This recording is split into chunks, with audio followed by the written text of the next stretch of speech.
Hola chicos, buen día.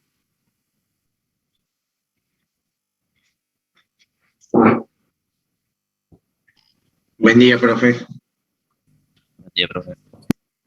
¿Cómo andan?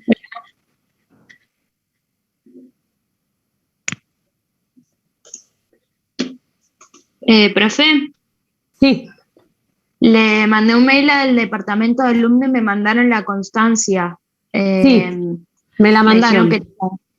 Ah, no hace falta entonces que te la mande. No, no, ya la conseguí. Lo que les voy a Ok. pedir, ayer recibí un montón de mails de los chicos que me pidieron certificados. Yo ahora los voy a mencionar y necesito que me escriban por este chat, por el de acá de Zoom, el número de documento. Yo ahora les digo a quiénes, no sé si estarán todos. Vamos a esperar hasta las 5. Porque me fijé en la constancia y me piden el número de documento, que yo no se los pedí. Yo no sabía. La carrera la puedo sacar del SIU, pero el número de documento no me aparecía.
Bueno, miren, la lista que tengo es, a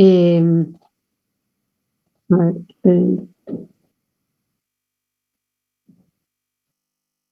los que no me escribieron me ponen por acá el nombre, el apellido, el legajo, la carrera y el DNI, los que no me escribieron por mail.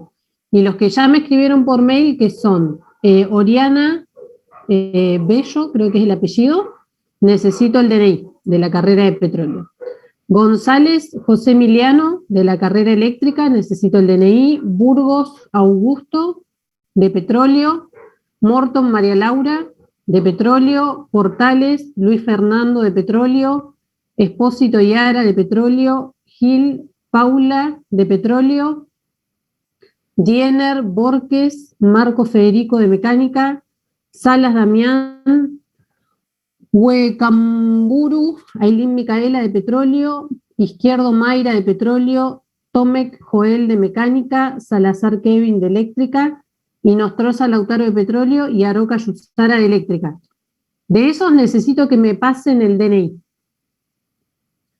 Perdón si mencioné algún apellido mal, pero bueno. No sé si hay alguien que no me mandó mail. Me pusieron por acá. Bueno, el que no me mandó mail, que me ponga por acá todo eso. Nombre, apellido, carrera, legajo y DNI, que es lo que yo necesito para completar el papelito. El papelito se los voy a hacer directamente o sea, el día después del parcial, ¿no?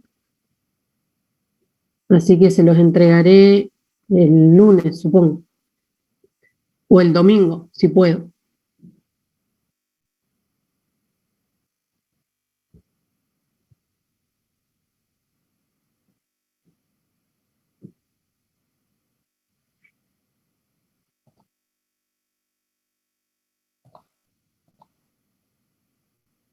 Yo lo que no sé es después de esto ustedes mandan, lo tienen que mandar para que se los sellen ahí en el departamento de alumnos, creo. Eso no sé cómo es. O el sello de la facultad, no sé quién lo tiene.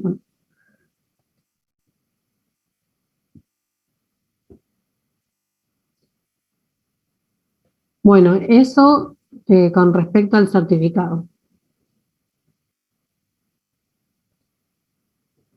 Después, bueno, hoy vamos a terminar la unidad 7, que es la de termoquímica.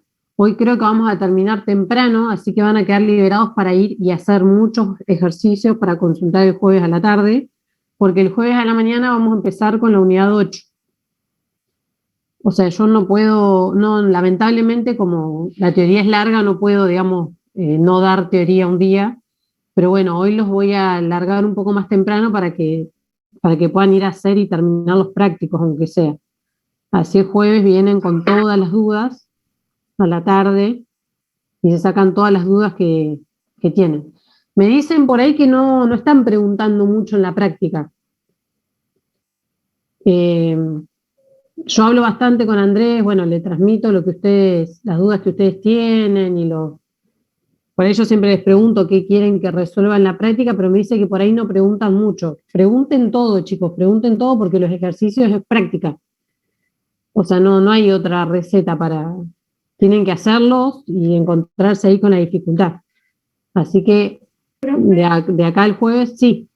Me escucha bien. ¿Qué tal? Buen día. Buen día.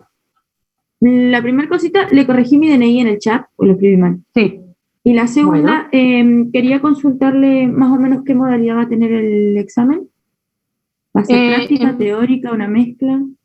Va a ser una mezcla. En principio son ejercicios prácticos y algunas preguntas conceptuales cortas, digamos. O sea, no es la idea, nos queremos concentrar un poco más en la práctica. Perfecto. ¿Qué horario va a tener? ¿Qué duración? De 9 a 13.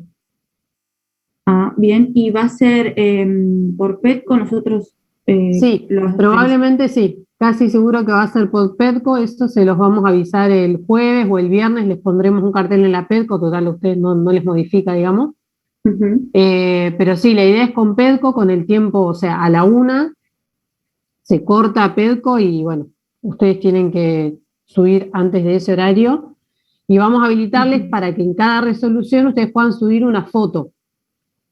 O sea, suponete, no sé, tenés tantos problemas, entonces del problema 1 vos lo terminás, sacás la foto y lo subís directamente a PEDCO.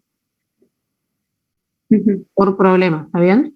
El que quiere escanearlo y hacerlo PDF también puede, pero creo que ahora con los celulares es mucho más fácil sacar la foto y subirlo. Porque el problema que tenemos nosotros que no podemos tomar verdadero o falso de todo. O sea, ustedes tienen que desarrollar, entonces de alguna forma tienen que mandarnos el desarrollo. Bien, buenísimo, profe, era eso. Muchas así gracias. que esa en principio va a ser la modalidad. No. Profe, ¿Sí? hola, buenas tardes. Hola. No, ¿van a tener habilitado el Zoom o algún lugar donde podamos hacer consultas durante el parcial? Sí. O sea, en paralelo está habilitado el Zoom y nosotros estamos acá con Andrés para las consultas que ustedes tengan. Está bien. ¿Y es obligatorio conectarnos o nos conectamos si tenemos consultas? Es obligatorio que estén en línea. ¿Está bien? Está bien. Nosotros nos vamos a silenciar todos se van a silenciar y tienen que estar conectados al Zoom. Está bien, perfecto. Gracias. No. ¿Alguna duda más con respecto a eso? Profe, la teoría, cuando tengamos que resolverla, también hay que subir fotos y contesta por PED con algún tiempo determinado. No, ahí en el caso de la teoría tienen un espacio para contestar en PEDCO. Perfecto. ¿Y tiene un horario? No, o sea, el horario es de 9 a 13 y ustedes le dedican el tiempo al problema que quieran. Buenísimo, gracias, profe. No les pusimos horario porque no nos adherimos al paro. Profe, una consulta, ¿va a ser de navegación libre el parcial? ¿De qué? De navegación libre, si se puede, si un ejercicio, por ejemplo, no te sale, adelantar y después volver para atrás. Sí. Y tablas o ResProp y eso en... No, todo lo que necesiten va a estar en el parcial. No van a tener que entrar ni en ResProp ni nada. De hecho, al final de cada problema hay un montón de fórmulas que ustedes sabrán cómo se usan, pero está Ok. todo está en la hoja del parcial, digamos. Si llega a faltar algo, se los diremos por Zoom. Pero bueno, creemos que no va a faltar nada. Está bien, buenísimo. Gracias. ¿Está bien? No. ¿Alguna duda más? Si no, arrancamos directamente con la teoría.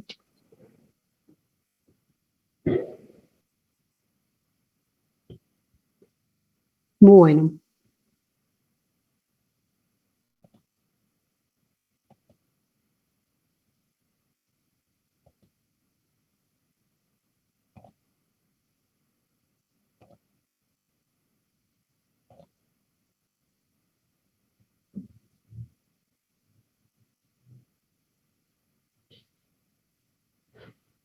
Un poquitito. Bueno, quiero repasar algunas cosas que me preguntaron ayer para que no perdamos el hilo de qué es lo que estamos buscando. ¿Está bien? En esta unidad. Nosotros en esta unidad dijimos que íbamos a estudiar las reacciones químicas y que nos interesaba en particular calcular dos cosas. Una era el calor que liberaba esa reacción, ya sea una reacción de oxidación, de combustión, de lo que sea. Nos interesa calcular el calor. Y si el reactor que estoy analizando es adiabático, entonces nos va a interesar calcular la temperatura final a la que salen los productos. ¿Está bien? Y nosotros hasta el momento, bueno, vimos que íbamos a usar estos dos tipos de reactores, como ya les repetí ayer, en donde el calor de reacción me dependía únicamente de la variación de entalpía. Y como la variación de entalpía es una función de estado, en este caso el calor de reacción es independiente del camino seguido por la reacción. ¿Por qué? Porque únicamente depende del estado final e inicial. Eso habíamos obtenido aplicando primer principio de la termodinámica a estos dos tipos de reactores. Si bien en la realidad hay veces que hay un agitador de paletas, por ejemplo, para homogeneizar la composición, nosotros en nuestro caso no lo íbamos a considerar, solamente consideramos el de expansión-compresión acá, no consideramos el trabajo técnico, y entonces el calor nos quedaba igual a la variación de entalpía. ¿Está bien? Y después habíamos visto cómo calcular ese calor, pero lo habíamos visto para ciertas condiciones especiales que eran las condiciones estándar. Nosotros solamente sabemos hasta el momento calcular un calor a 25 grados centígrados y un bar de presión. Y ese calor nosotros habíamos visto que lo podíamos calcular si conocíamos la variación de entalpía. ¿Qué es esta variación de entalpía? Y la diferencia entre la entalpía de los productos menos la de los reactivos. Entonces, cuando nos metimos a analizar cómo calcular la variación de entalpía, llegamos finalmente a que esa entalpía que es esta que vemos acá de un compuesto dado, me dependía, si yo la despejaba, me dependía de una entalpía de formación más la entalpía de ciertos elementos estables. Y habíamos determinado por estado de referencia que la entalpía de esos elementos estables a 298 iba a ser 0. ¿Y cuáles eran esos elementos estables? Estos que están acá. Son cuando tenemos hidrógeno molecular, digamos hidrógeno 2, oxígeno 2, nitrógeno 2, etc. En ese caso las entalpías valen 0, es decir, que cuando nosotros calculamos las entalpías acá de los compuestos, solamente tenemos en cuenta la deformación, que no es ninguno de estos elementos que está acá. ¿Está bien? Y en el caso de los sólidos, era el grafito. El carbono el que tenía entalpía 0. Ahora se los voy a mostrar de nuevo más adelante. Entonces, finalmente habíamos visto que esta variación de entalpía que nosotros buscábamos, la podíamos calcular de esta forma. Esto era la sumatoria de los coeficientes estequiométricos por cada una de las entalpías de formación. ¿Está bien? En donde las entalpías de formación de esos elementos estables es 0. O sea, no la tenemos en cuenta en esta sumatoria. Y era una sumatoria, pero teníamos que tener cuidado que los coeficientes estequiométricos de los productos eran positivos y lo de los reactivos eran negativos. ¿Está bien? Entonces, así habíamos visto cómo calcular los calores. Hicimos ejercicios, habíamos hecho estas cuentas. Acá veíamos, por ejemplo, que el oxígeno no aparecía, justamente porque es estable y su entalpía vale 0. ¿Está bien? Que está acá. Era lo que me preguntaba ayer un compañero. Es una referencia que se pone, ¿está bien? Bueno, después vimos estas leyes, que no las voy a volver a repetir, que ya las vimos ayer, que tienen en cuenta la inversión de las reacciones. Después vimos el calor de reacción, el calor de combustión. Vimos cómo se definía, vimos cómo medirlo y ayer finalmente vimos cómo se relacionaban ese calor de combustión y el calor de formación. ¿Está bien?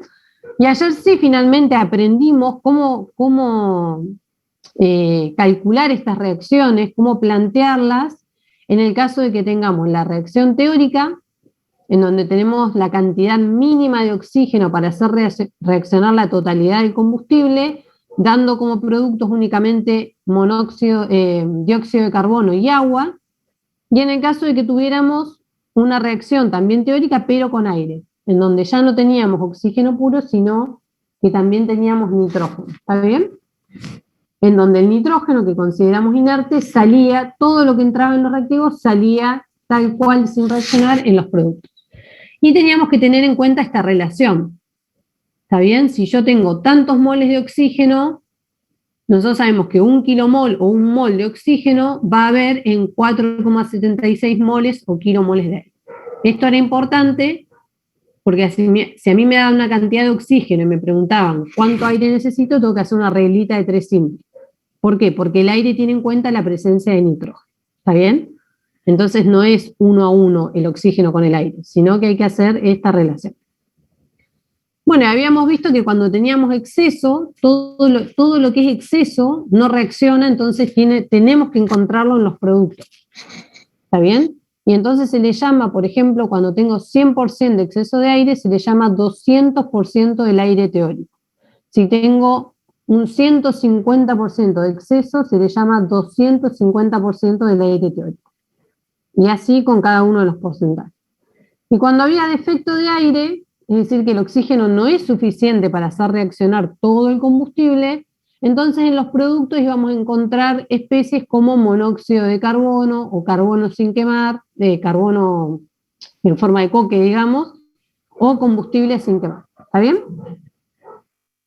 Bueno, habíamos visto también los combustibles que no tenían una fórmula definida, sino que eran combustibles de composición aleatoria. Vimos que había líquidos, también había algunos sólidos y habíamos visto cómo resolver una ecuación. Por ejemplo, si me preguntaban cuánto aire yo necesitaba. ¿Está bien? Y ayer vimos algunos parámetros característicos de la combustión, como la relación aire-combustible y la relación de equivalencia. Y vimos también ejercicios de cómo se resuelve, cómo se balancea la ecuación, cómo se obtiene la ecuación real, por ejemplo, esta con exceso, y cómo calcular esa relación aire-combustible. Pero todo esto seguía siendo a una temperatura y a una presión estándar, es decir, en las condiciones de 25 grados centígrados y 1 bar. Bueno,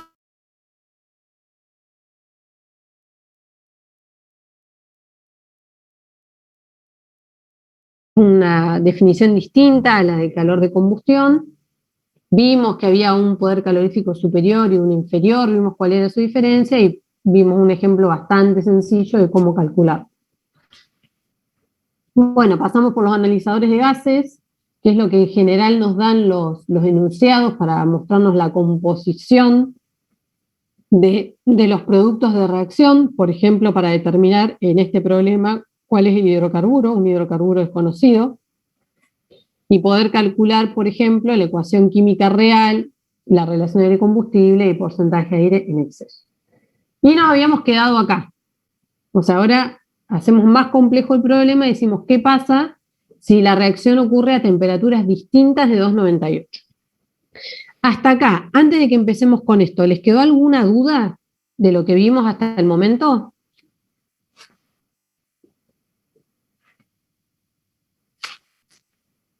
Por ahora no. Bien, entonces ahora sí, esto sí es difícil, ¿no? Entonces, vimos reacciones que se producen a 1 bar y 298 Kelvin.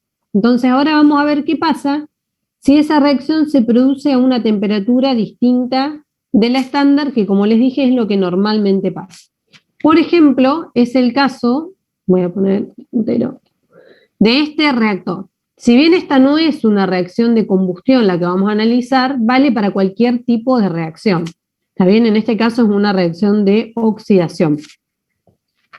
Entonces, en este reactor, en donde se oxida el amoníaco, los reactivos entran a 200 grados centígrados y los productos salen a 900 grados centígrados. Y para analizar este tipo de situación, nosotros utilizábamos lo que se llama la ley de Kirchhoff.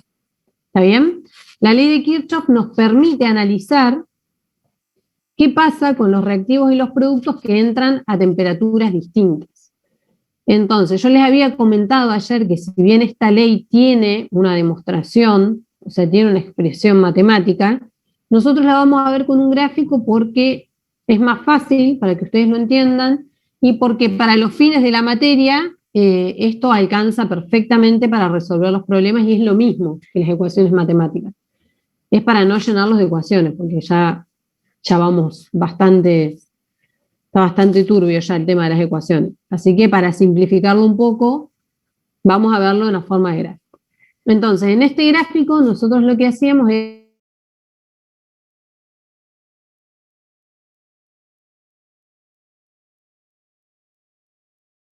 ¿está bien? Y ese tiempo nos indica el tiempo que los reactivos tardan en convertirse en productos, que es lo que se llama grado de avance de la reacción. Inicialmente nosotros tenemos reactivos a una temperatura 1, que es mayor que 298, que está marcada acá.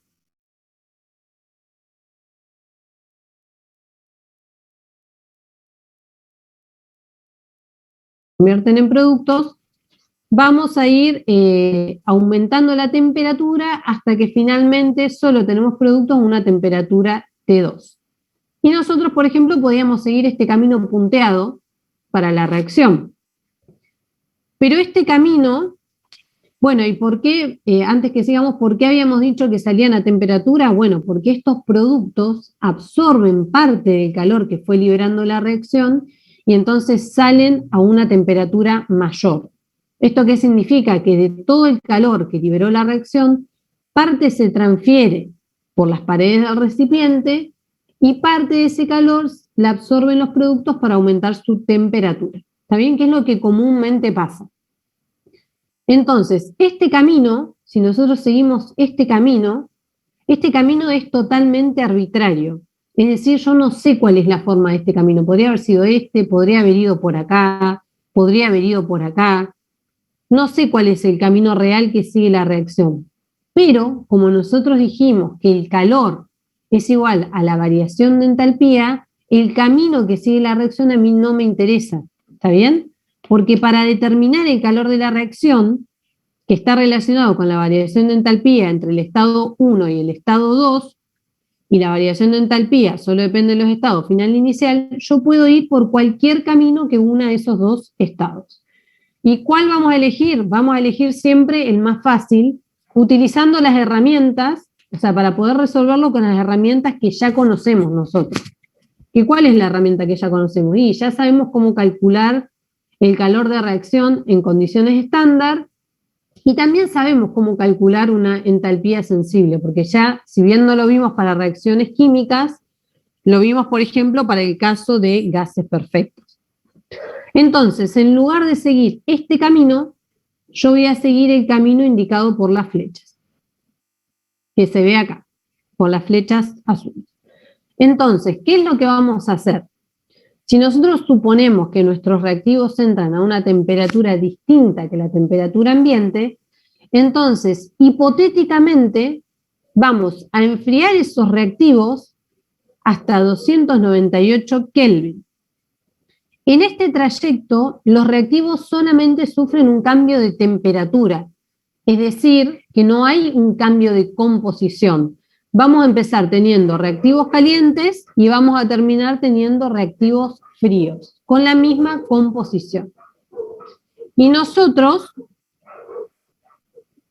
sabemos cómo calcular este tipo de variaciones de entalpía, porque este trayecto, cuando yo lo enfríe, va a tener asociada una variación de entalpía. ¿Por qué? Porque nosotros dijimos que en las reacciones vamos a tratar tanto los reactivos como los productos como gases perfectos.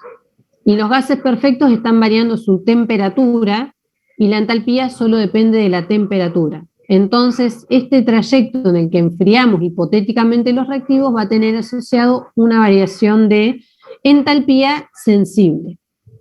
¿Y cómo calculo yo esta entalpía sensible? Como venimos calculando y como sabemos calcularla hasta el momento para gases, líquidos y sólidos. Es decir, la variación de entalpía va a ser igual al número de moles, en este caso, por el calor específico a presión constante por el diferencial de temperatura.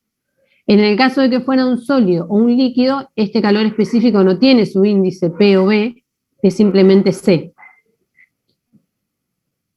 Entonces, esta sumatoria que vemos acá va a tener en cuenta solo a los reactivos de este primer trayecto. Y con eso vamos a poder calcular la entalpía sensible relacionada a ese enfriamiento que nosotros estamos haciendo hipotético. Entonces, N es el número de moles del reactivo que estamos analizando y Cp va a ser su calor específico, en donde las unidades son siempre por kilomol. Entonces, en este tramo vamos a tener un calor sensible, una variación de entalpía asociada a un calor sensible.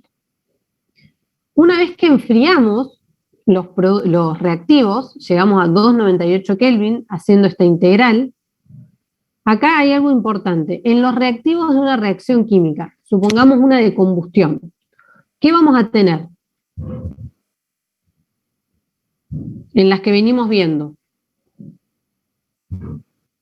¿Cuántas especies químicas solemos tener? A ver.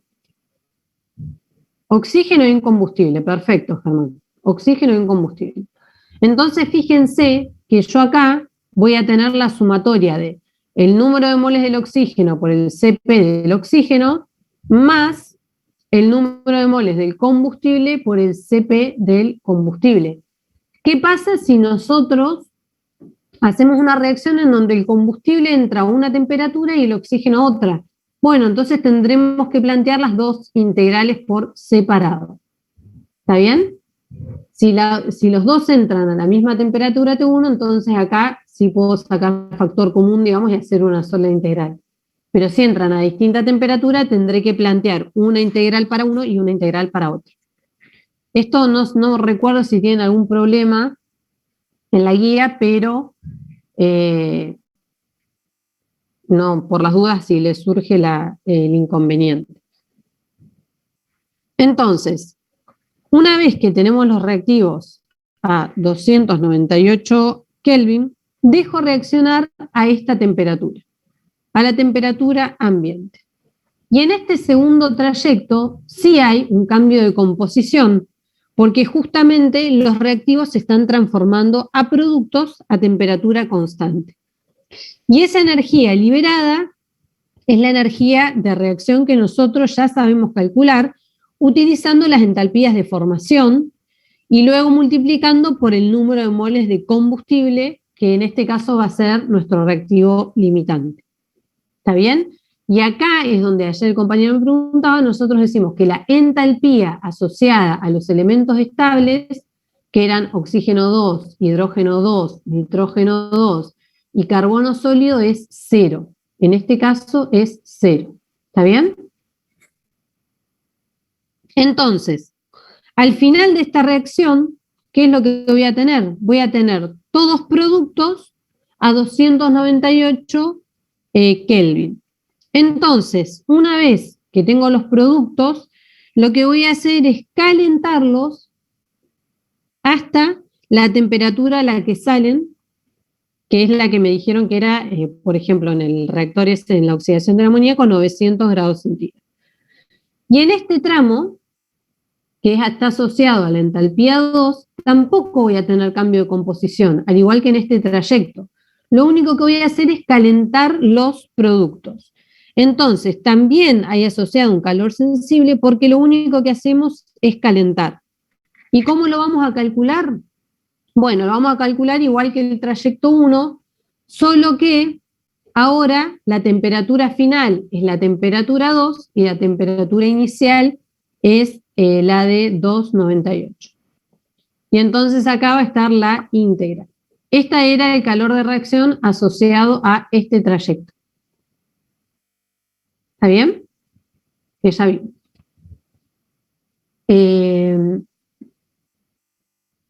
Cuando calcula H1, ¿no cambiaría la fórmula para el combustible al ser un sólido? ¿En qué sentido la fórmula al ser un líquido? ¿Lo del CP? ¿Me preguntás, Germán? Que se le agregaba un término. No, la entalpía nosotros la vimos como... No, en el caso del sólido vamos a tener la forma que tiene el CP también, que va a ser dependiente de la temperatura. Acordate que en este caso, no sé bien a qué te referís, pero era como la variación de entalpía del agua en el calorímetro, la calculábamos como, o la variación de energía interna se ve por el delta T. Creo que se refiere a CdT más BDP, creo. Pero acá no tenemos cambio de presión. Acordate que esto, lo único que hacemos es cambiarle la temperatura a la que salen, pero todo esto ocurre a un bar. ¿Se entiende? Una pregunta más con respecto a eso. En delta de H1, viste que tenemos al aire como reactivo también, que reacciona con el combustible. Sí. Ya no lo podemos considerar como un gas perfecto, porque, o sí, por el tema del CP, porque si el CP varía con la temperatura... gas ideal. Gas ideal, perdón.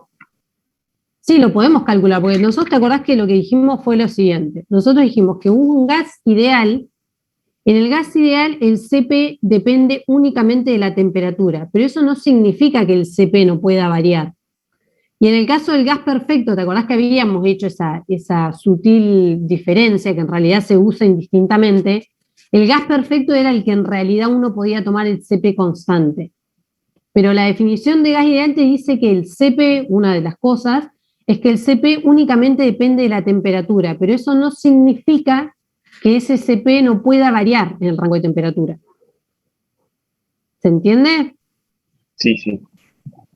O sea, ahora vamos a ver cuál es la forma de ese CP. Ya no va a ser un CP medio, porque nosotros capaz que estamos pasando de, no sé, de 1000 Kelvin a temperatura ambiente. Nosotros en los problemas anteriores trabajábamos con muy poca variación de temperatura, y entonces no era grande el error si consideramos un CP constante. ¿Está bien? Sí, sí, está bien, ahí está. ¿Lo vamos a ver cómo es la forma de ese CP ahora? ¿O? Sí, la vamos a ver. Ahora la vamos a ver. Y vas a querer que sea constante, pero no. Bueno, entonces, ¿cómo vamos a calcular finalmente el calor involucrado en esa reacción, ya sea endo o exo? Ya sabemos que si hay combustión va a ser exotérmica, pero se los digo en forma general, lo que vamos a tener que hacer es sumar las entalpías de cada uno de esos trayectos. ¿Está bien?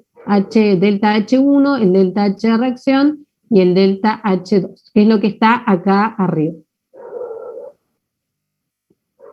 Entonces, la suma de esas tres variaciones de entalpía nos va a dar el calor involucrado de la reacción real.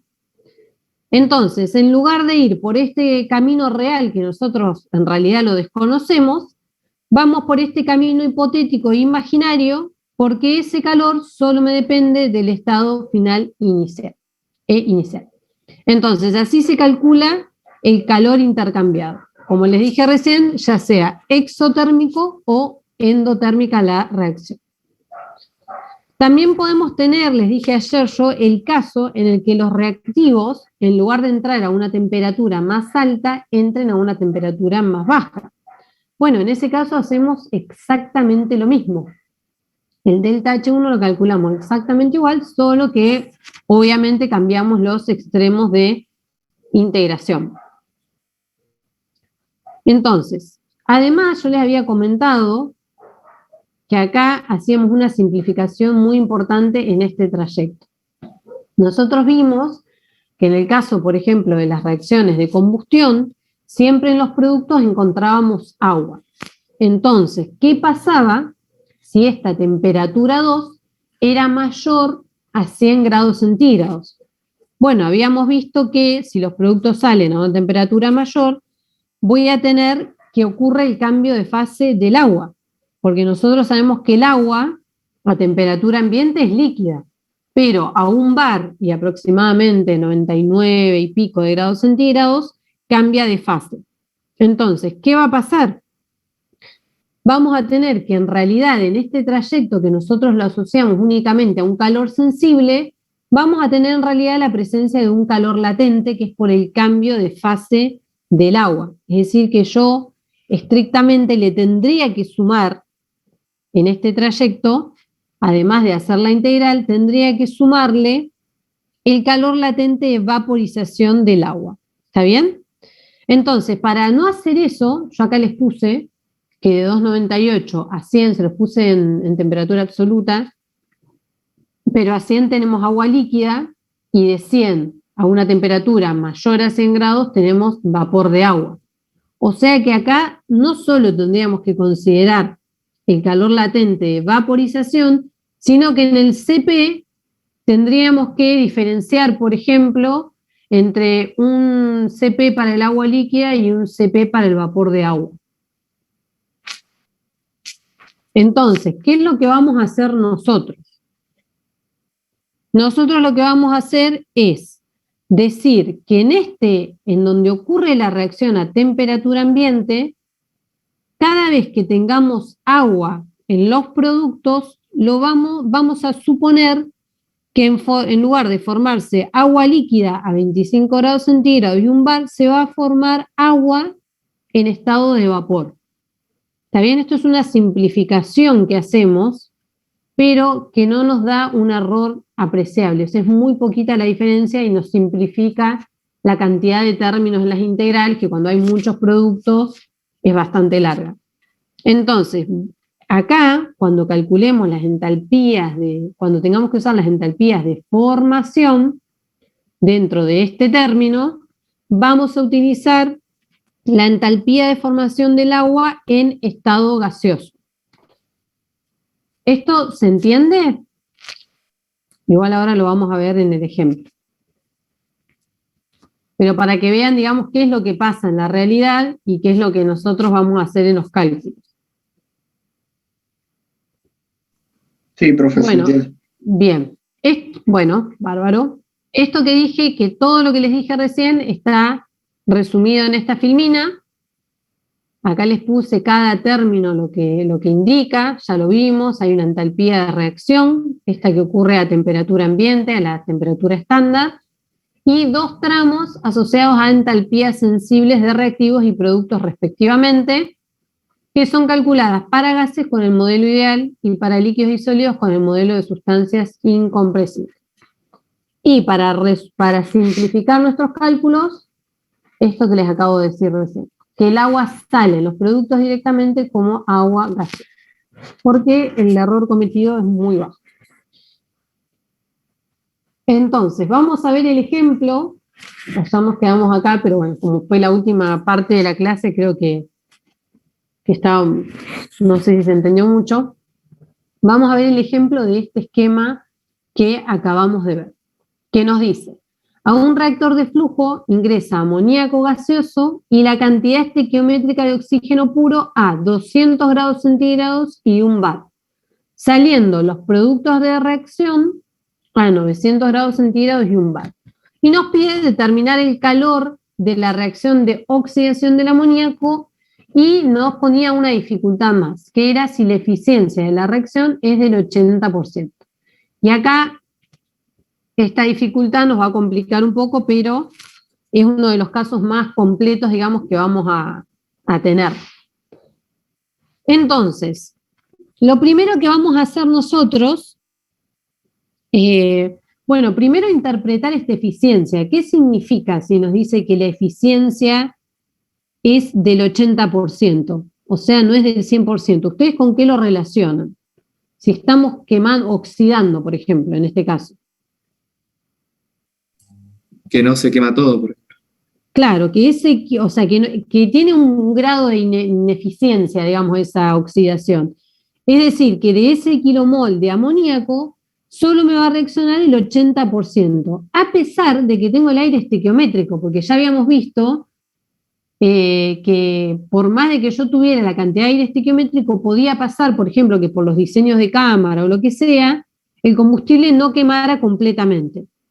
Entonces, los reactivos van a ser monóxido de nitrógeno en el caso de la estequiométrica, ¿no? Acuérdense que esto es una oxidación, así ya no es una combustión que decíamos que si teníamos dióxido era completa. En este caso es completa, pero como es una oxidación cambia.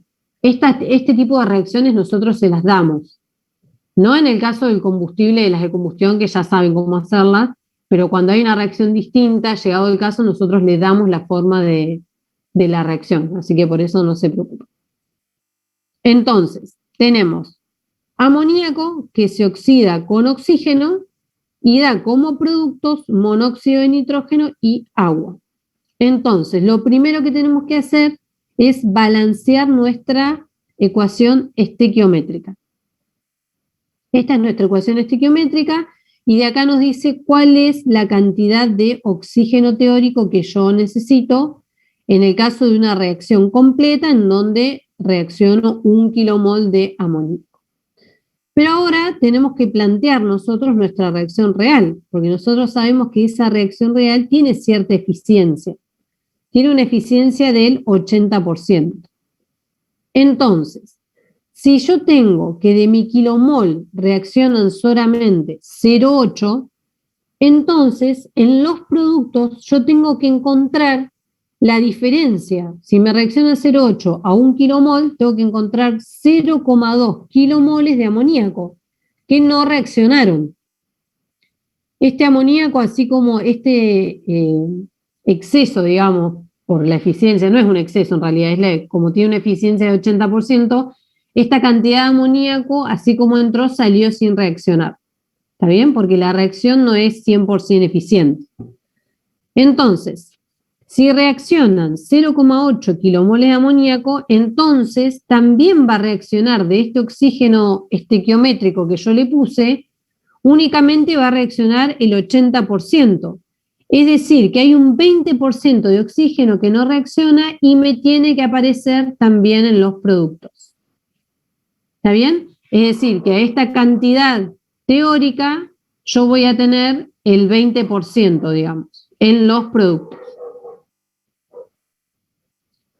Entonces, ahora, si yo de la reacción estequiométrica o teórica tenía que con 1 kilomol la cantidad estequiométrica de aire, yo producía 1 kilomol de monóxido de nitrógeno y 3 medios y 1,5 sería kilomoles de agua, entonces con 0,8 kilomoles voy a producir exactamente 0,8 de monóxido de nitrógeno y 0,8 de la cantidad estequiométrica del agua. ¿Esto se entiende? ¿Cómo llegamos a esta reacción real? Sí, sí, perfecto. Perfecto. Entonces, así queda la reacción real que produce menos agua y menos monóxido de nitrógeno que la estequiométrica, y lo que no reaccionó sale como productos. Entonces, nosotros para analizar el calor podemos hacer uso de las dos ecuaciones, y ahora vamos a ver cómo. Pero en principio dijimos que teníamos 3 trayectos en donde teníamos que calcular la variación de entalpía para obtener el calor de reacción total. Entonces, eso es lo que vamos a hacer ahora. Pero vamos a empezar, en vez de por el trayecto 1, vamos a empezar por el trayecto 2, que se refería a esta entalpía de reacción, que calculábamos así. ¿Está bien? Acuérdense que esta entalpía de reacción está multiplicada por el número de moles de reactivo limitante. Entonces, vamos a hacer esa primera parte que está escrita acá. Como ya tenemos las reacciones, vamos a aplicar entonces lo que vimos recién. Vamos a empezar a calcular este calor o entalpía de reacción estándar. Y fíjense que yo para calcular este calor de reacción puedo usar o la ecuación teórica o la ecuación real. ¿Por qué puedo usar la teórica? Porque nosotros dijimos que la entalpía de reacción está asociada justamente con lo que reacciona. Es decir, los excesos de aire y de amoníaco que tenemos en los productos de la reacción real no reaccionan. Entonces yo puedo usar la ecuación teórica o la reacción teórica para calcular la entalpía esta de reacción y después multiplicarlo por la cantidad de moles de reactivo limitantes que efectivamente reaccionan, que son 0,8. Entonces, yo si aplico esta sumatoria que tengo acá a la reacción teórica, ¿qué es lo que vamos a tener? Fíjense que, como les dije recién, ya consideramos que el agua sale en estado gaseoso. ¿Está bien? ¿Por qué? Porque los productos superan los 100 grados centígrados, entonces vamos a tener ese cambio de fase. En el caso de que los productos salieran a temperaturas menores que 100 grados centígrados, obviamente que esto lo dejamos como agua líquida. Pero acá estamos llegando a 900 grados centígrados, entonces vamos a considerarla en fase gaseosa. Bueno, entonces, ¿de dónde obtenemos? ¿Se acuerdan que teníamos la entalpía de reacción? Era la sumatoria de los coeficientes estequiométricos por las entalpías de formación. ¿De dónde obtenemos esas entalpías de formación? Bueno, vamos a las tablas y buscamos los calores de formación y no nos olvidemos de los signos de los coeficientes estequiométricos. ¿Qué es lo que está acá? Yo tengo en los productos agua y monóxido de nitrógeno. El monóxido de nitrógeno tiene este calor de formación, más, porque estamos en los productos y los coeficientes son positivos, el coeficiente estequiométrico del agua por el calor de formación del agua en estado gaseoso, que es negativo y tiene este valor. Y ahora, ¿qué tengo en los reactivos? Tengo el oxígeno, pero el oxígeno, habíamos dicho que ¿cuánto valía su entalpía? En el caso acá de la reacción, ¿no? En el cálculo de entalpía de reacción estándar era 0. Entonces voy a tener que restarle, porque el coeficiente de estequiométrico va a ser menos, en el caso de los reactivos, va a ser -1, por eso ese menos que está acá, por el calor de formación del amoníaco, que también es negativo.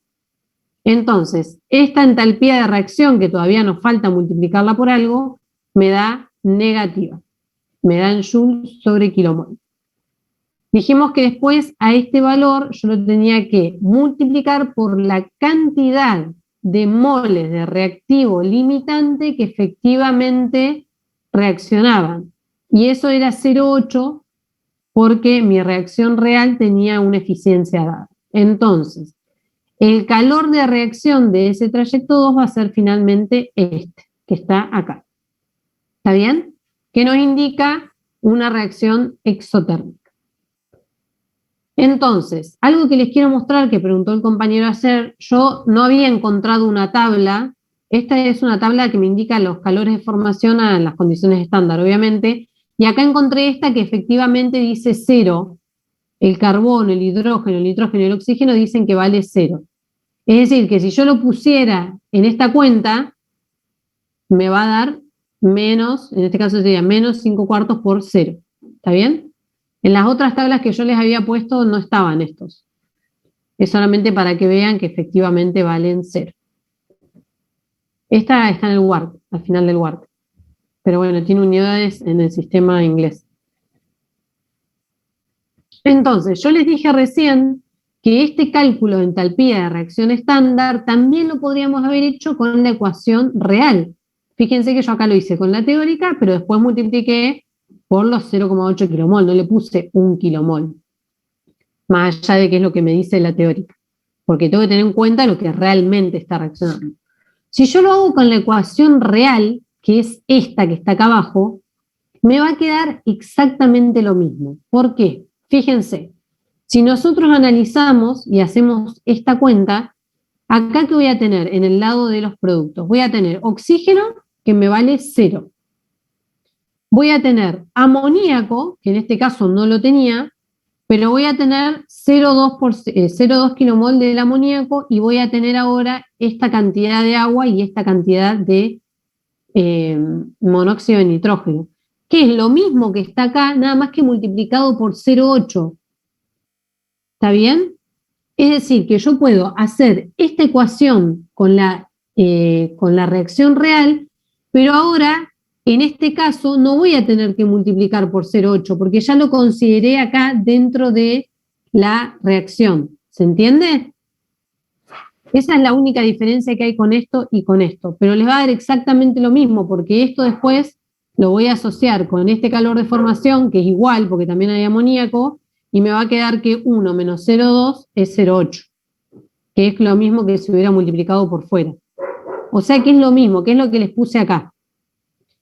Por simplicidad, la entalpía de reacción específica se calcula con la reacción estequiométrica y luego se multiplica por el número de moles reales de reactivo limitante para considerar la eficiencia. Pero puede calcularse también a partir de la reacción real y en ese caso no hay que multiplicar por 0,8 ya que previamente tuvimos en cuenta la eficiencia al balancearlo. Pero les va a dar, si hacen la cuenta, les va a dar exactamente lo mismo. Nosotros nos gusta usar este, ¿por qué? Porque si yo después le cambio a ustedes el número de mol o la eficiencia, lo único que tengo que hacer es cambiar este numerito. En cambio, si yo uso esta, tengo que volver a calcular todos estos coeficientes. ¿Está bien? Por eso es que es mucho más simple utilizar la ecuación teórica. ¿Se entiende?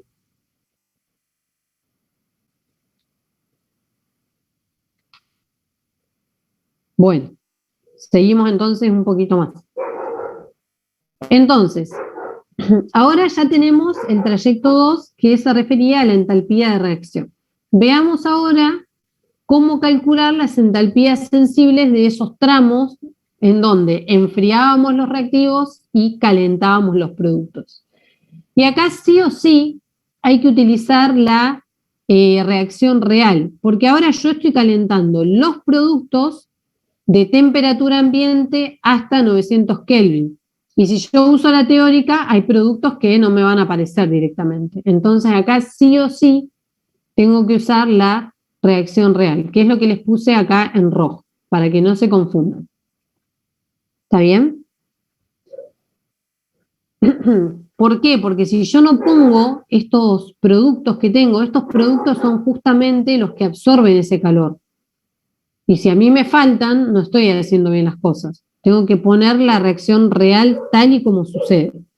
Entonces, la entalpía del trayecto 1 estaba relacionada con enfriar los reactivos desde la temperatura a la que entran hasta temperatura ambiente. Es decir, desde 4,73, siempre en valores absolutos, hasta 2,98. Y habíamos dicho que la íbamos a calcular las entalpías sensibles con la integral, esta que vemos acá. Desde la temperatura, la final sería el ambiente y la inicial sería desde donde. Entonces, esto es la suma de todos los CP de los reactivos por el número de moles de cada uno. Y algo muy útil para resolver este tipo de problemas es hacer estas tablas que ven acá, que ahora vamos a ver cómo armarlas. En esta tabla, ¿qué listamos? Vamos a listar todos los reactivos que tenemos, en este caso son 2, y vamos a listar todos los productos de nuestra reacción real, que en este caso son 4.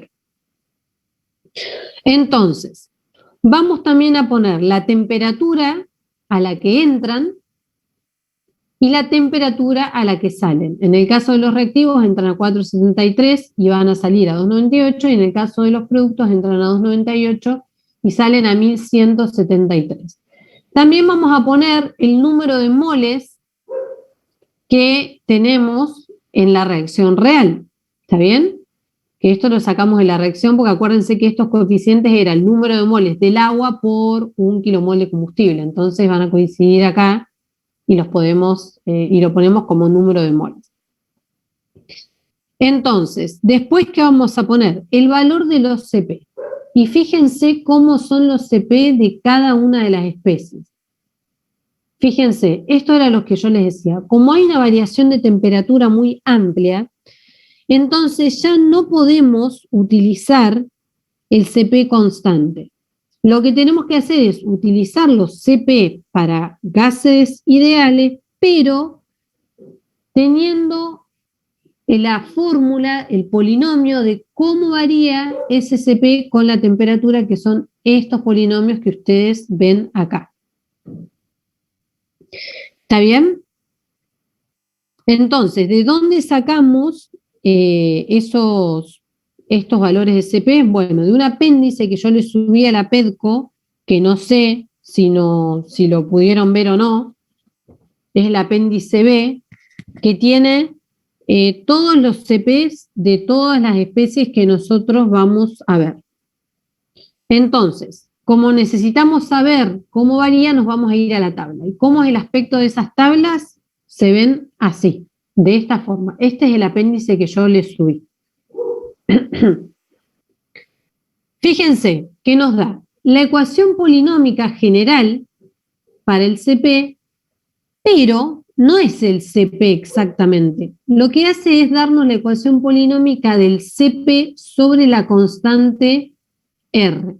Es decir, que yo para obtener el CP debo multiplicar toda esta expresión por R.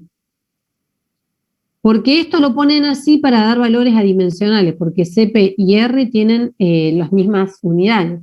Pero ¿qué R uso acá? ¿R particular o R universal? A ver si alguno me dice.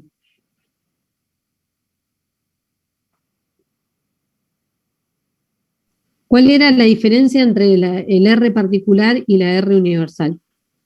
El universal, porque trabajas con moles. Bueno, ahí está. Depende de las unidades que yo quiera. ¿Está bien? Depende en las unidades en que yo quiera que esté el CP.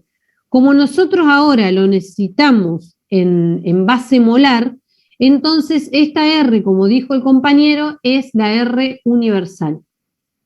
Exactamente, es dependiendo cuáles son las unidades que yo busque. Y en este caso van a ser, va a ser la universal. Entonces, estos coeficientes que vemos acá, A, B, C, son estos que están tabulados acá. ¿Y qué unidades tienen? Fíjense que acá no nos ponen las unidades, pero ¿qué unidades tiene A, por ejemplo? En esta ecuación que está acá.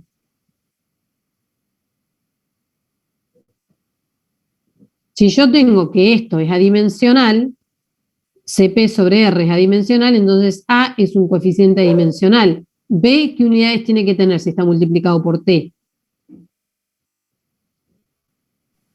1 sobre Kelvin.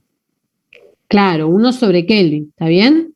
Lo mismo con C, va a tener 1 sobre Kelvin cuadrado y D va a tener Kelvin cuadrado, ¿está bien?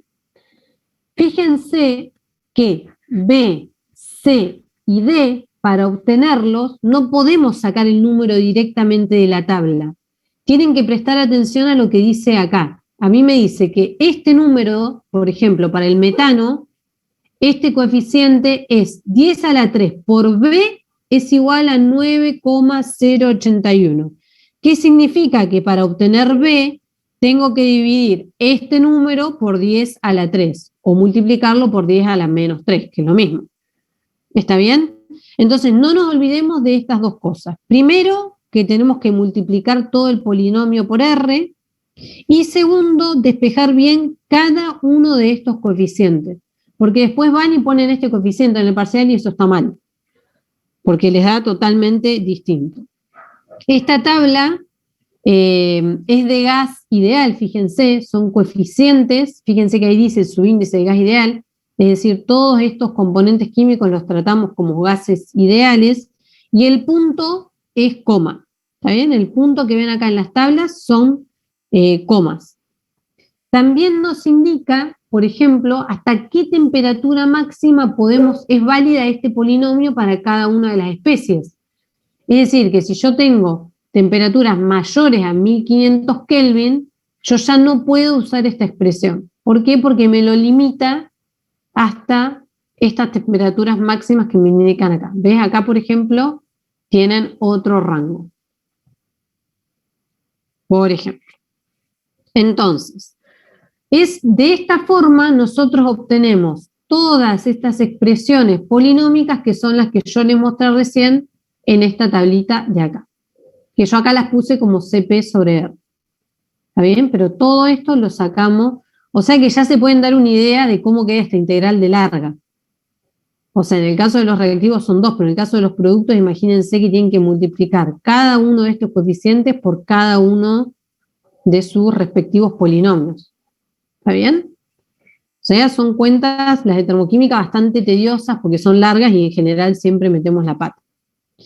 Entonces, este gráfico que les puse acá es para que vean cómo varía el CP de distintas especies con la temperatura. Fíjense que nosotros ya no podemos tomar valores medios. Fíjense que los productos iban de 298, mucho más abajo que esta escala, hasta 1100 y pico. Fíjense cómo varía el CP, por ejemplo, del dióxido de carbono. O sea, ya no podría tomar un valor medio. En el caso del aire, fíjense que la variación es un poco menor, pero igual no puedo tomar un CP medio. O sea, tengo que considerar ahora esas variaciones del CP con la temperatura. Esto, por ejemplo, es la misma tabla, pero para el caso de sólidos. Fíjense, acá están, este es el que vimos el otro día, el azufre rómbico, bueno, el cuarzo, el carbono en grafito, fíjense que tiene sus coeficientes. Entonces, cada uno de los reactivos o productos que ustedes tengan van a tener que ir a buscar en la tabla cuál es el que corresponde. Y esta, por ejemplo, es para líquidos. Fíjense que en esta ya no tenemos el coeficiente D. Esta es un poquito más corta, pero miren, el rango de temperatura también es mucho menor. Porque después probablemente o se evaporen o tengamos que usar las de gases perfectos. Es decir, que fíjense también que aunque sean sólidos y líquidos, también tenemos CP sobre R. Es decir, que también tenemos que multiplicar por la constante y también tenemos que tener cuidado cuando despejemos cada uno de esos coeficientes. Entonces, volvamos a la tablita. Fíjense, acá, bueno, ya copié todos los polinomios de CP por R con sus respectivos coeficientes. Entonces, cuando yo los incorpore en esta integral, tengo que multiplicar por la constante universal y por el número de moles. Por supuesto que si ustedes observan estas integrales, podemos hacer asociaciones. O sea, no tengo que hacer una integral por cada uno de estos polinomios. Lo que yo puedo hacer es asociar los coeficientes de cada una de las especies multiplicado por el número de moles para simplificar la integral. Por ejemplo, todos los coeficientes de A que no tienen la temperatura los puedo agrupar en un término, cada uno por su número de moles, ¿no? ¿Se entiende? Puedo agrupar todos estos, cada uno multiplicado por su número de moles e integrarlo entre, por ejemplo, en el caso de los productos, agrupo todos estos y los integro entre 1173 y 298. Después agrupo todos estos que están multiplicados por T, y entonces me queda la sumatoria de cada uno de estos multiplicado por el número de moles por T diferencial T. Entonces tengo que integrar un solo número, ¿se entiende? Esto es algo matemático. Se lo van a explicar bien en la práctica. Yo acá no me voy a detener porque es algo matemático, algebraico, para que sea más fácil la ecuación. Pero de esta forma pueden simplificar un poco lo que es esta integral que les queda bastante larga. Y después a todo lo multiplico directamente por R porque a todas las tengo que multiplicar por RU. Entonces les va a quedar una integral un poquito más resumida. Es decir, calculamos una integral para los reactivos y una integral para los productos. Esto como nosotros lo hacemos, no está en el WARC ni en el Sengel. Ellos no calculan así, sino que lo hacen con tablas e interpolan el delta H, lo cual nosotros no hacemos. Nosotros en el parcial se los tomamos así como lo estamos viendo. ¿Tienen alguna duda de este ejercicio?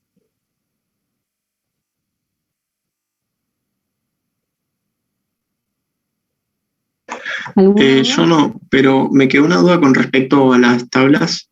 En la de gas ideal puede ser que el CP sea de 298 Kelvin hasta 1500, ¿no? ¿Cómo 298? No sé, ahí lo dice en la tabla. O sea, al lado del polinomio dice temperatura en Kelvin de 298 claro. a... Este es el rango de validez de este polinomio.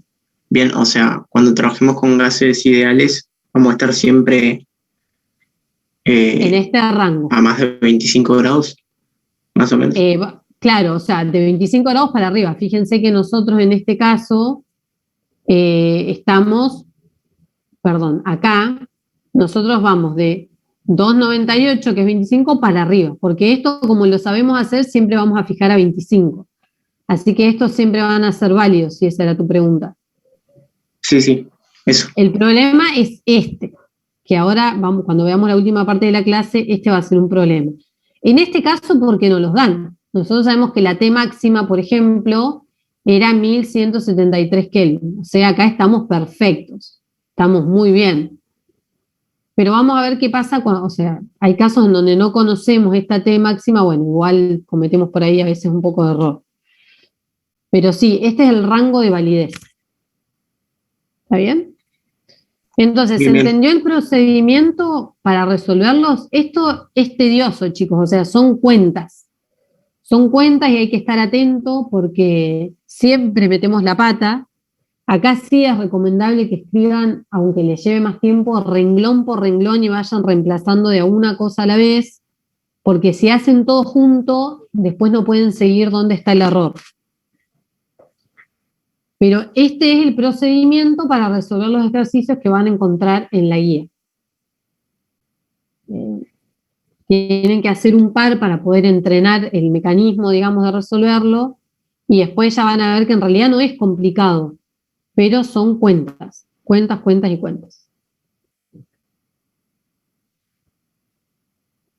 Bueno, finalmente, una vez que ya tengo todo calculado, lo que hago es sumar los tres trayectos, lo que me va a dar el calor de la reacción, que en este caso es una reacción exotérmica. Entonces, ¿qué dice acá? Dice, el calor intercambiado a través de las paredes del reactor es inferior al calor de reacción a 25 grados centígrados, ya que los productos se llevan parte de dicho calor. Si nosotros comparamos este calor que finalmente vamos a obtener a través de las paredes, vemos que ese calor es menor que este que calculamos en el trayecto 2. ¿Por qué? Porque justamente parte de este calor de reacción se transfiere a los productos que salen a temperatura.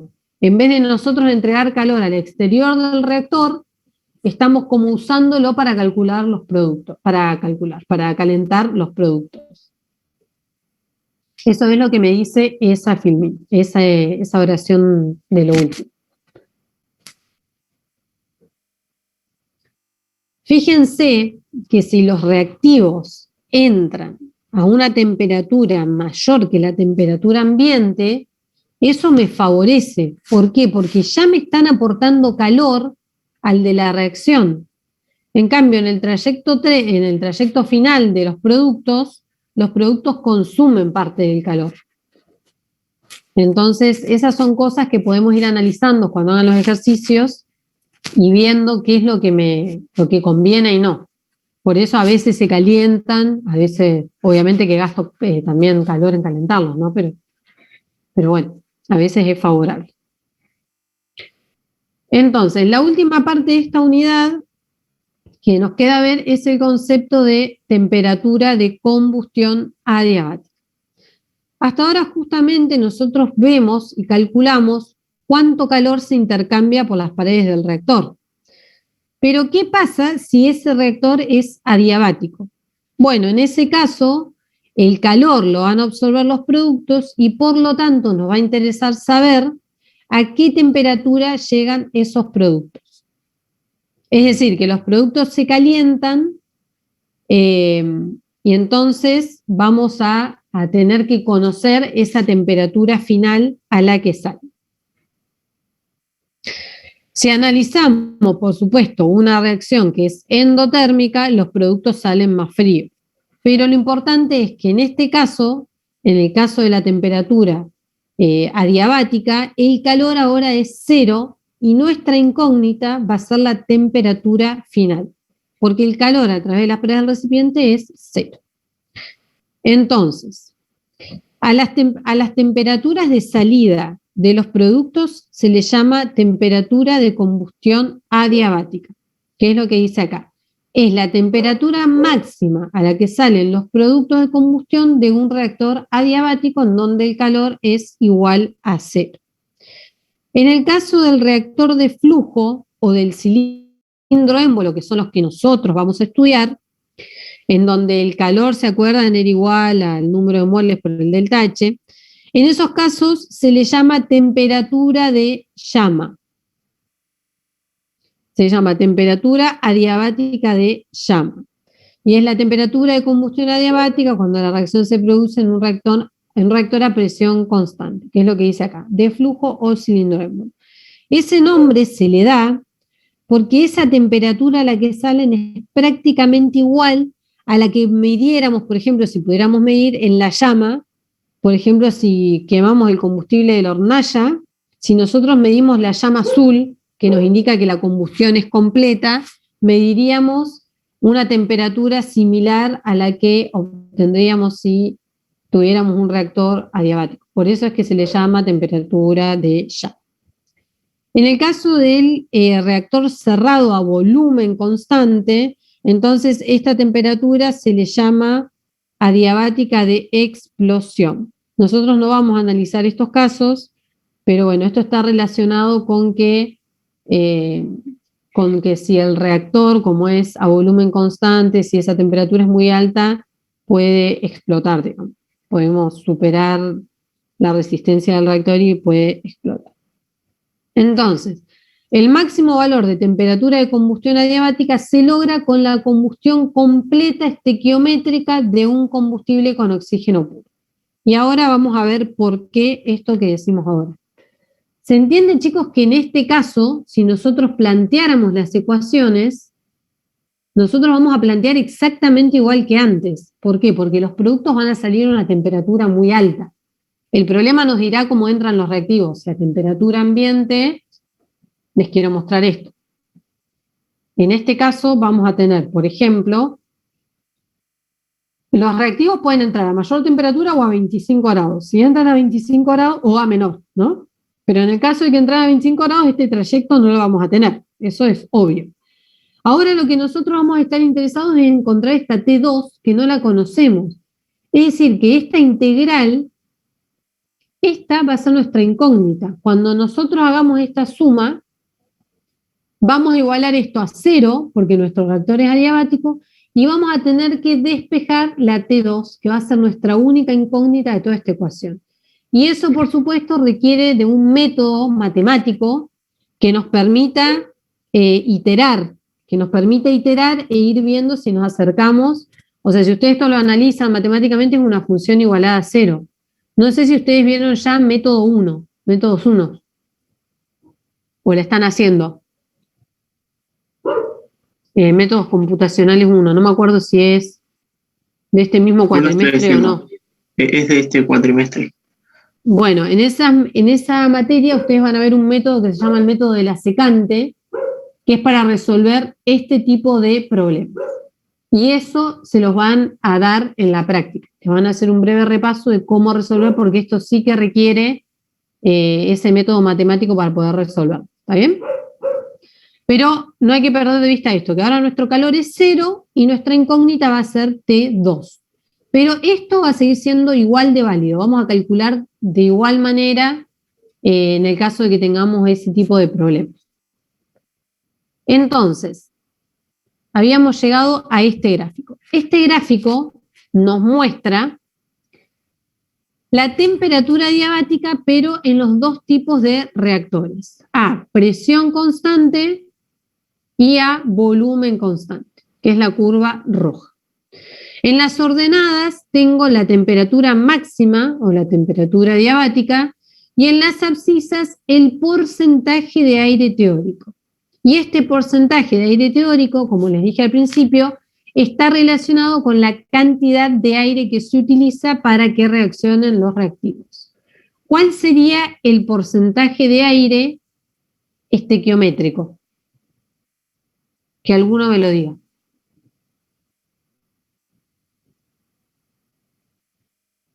De todos estos porcentajes, ¿cuál representa la reacción teórica o estequiométrica?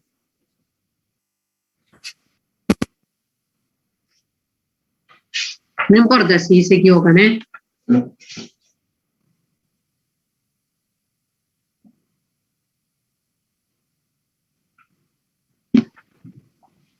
A ver. El 100%, exactamente. 100% representa la cantidad de aire teórica. En este caso, fíjense que es una reacción de hidrógeno y aire. O sea, la reacción es hidrógeno más aire para dar como resultado agua y nitrógeno. ¿Está bien? 100% de aire teórico representa la cantidad estequiométrica. Es decir, la reacción va a ser hidrógeno 2 más, bueno, 1/2 de oxígeno más 3,76 de nitrógeno para dar agua y 1/2 por 3,76 de nitrógeno 2. No importa, no tiene sentido ahora escribir. Pero si yo escribiera la reacción, voy a tener que la cantidad teórica de moles me da 0,5 para que reaccione totalmente 1 kilomol de hidrógeno. Entonces, los valores en las abscisas mayores al 100% del aire teórico representan excesos de aire u oxígeno. ¿Y esto qué significa? Que si yo tengo aire en exceso en los productos, además del agua y el nitrógeno, voy a tener oxígeno. ¿Está bien? Todo lo que no reacciona me tiene que aparecer en los productos.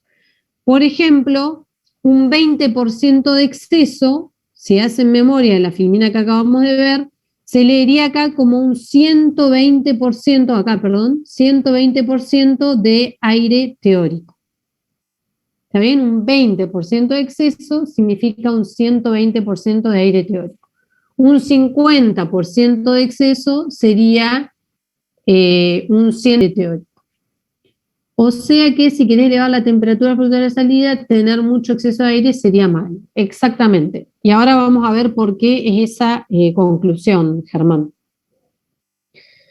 Entonces, cuando tenemos más aire que el estequiométrico o que el teórico, esa temperatura adiabática disminuye, como dice el compañero. ¿Y por qué ocurre esto? Bueno, tanto en la reacción teórica como en la reacción con exceso de aire, nosotros habíamos dicho que el calor que libera la reacción es el mismo porque en ambos casos reacciona, por ejemplo, 1 kilomol de combustible.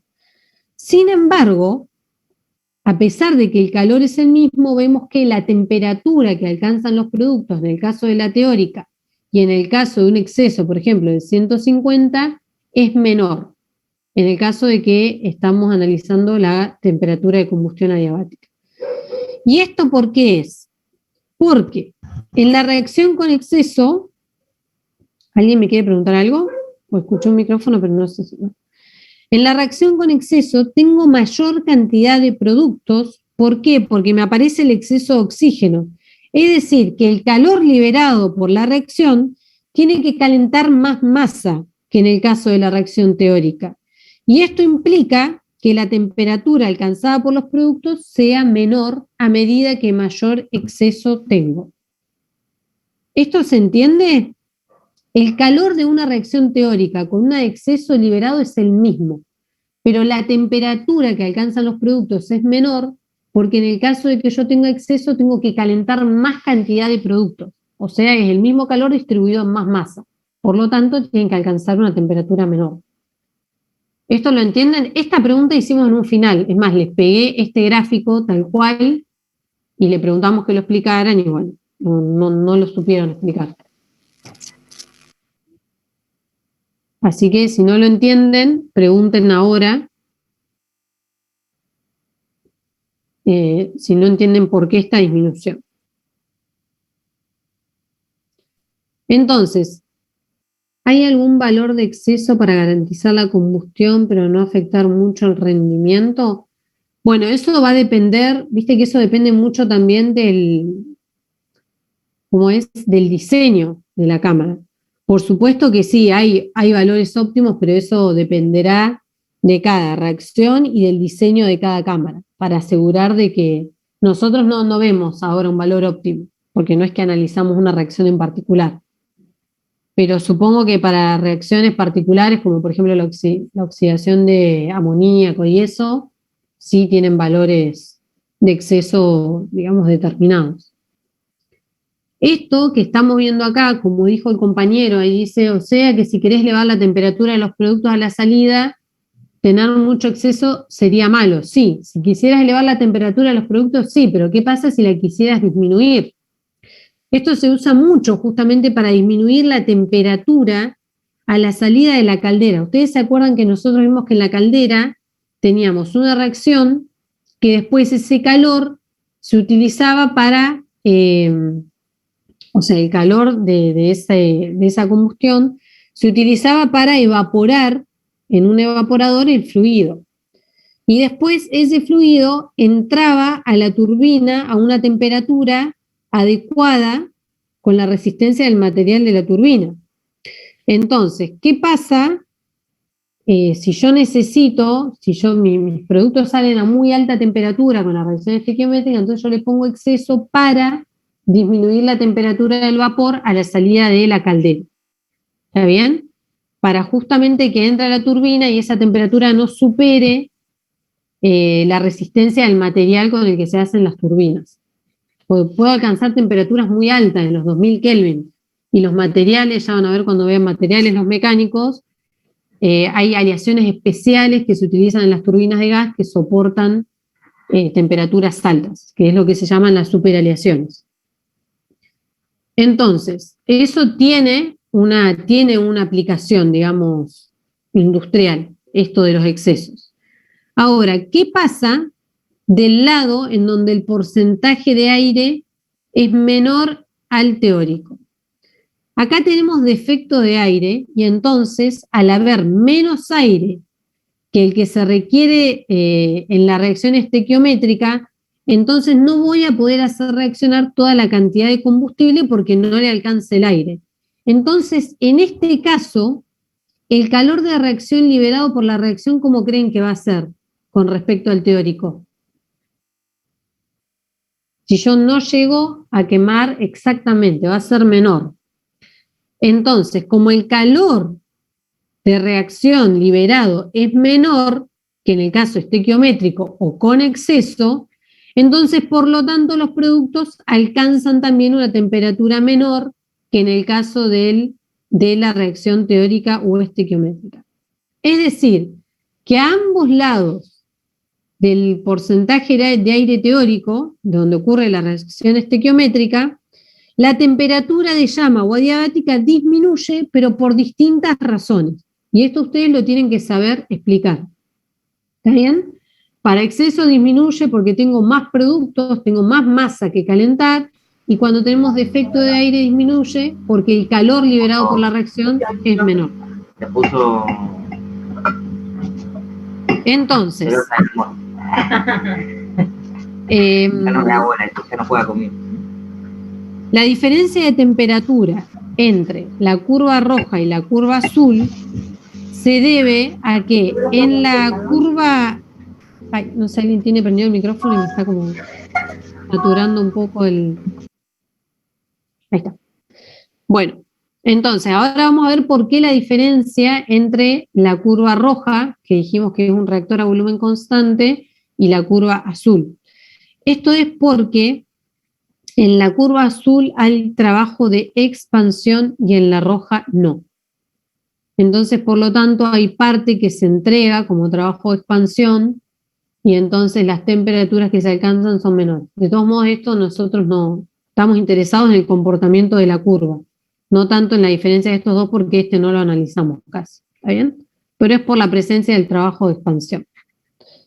Entonces, la temperatura de explosión, que es la que se le llama a esta, ¿se acuerdan?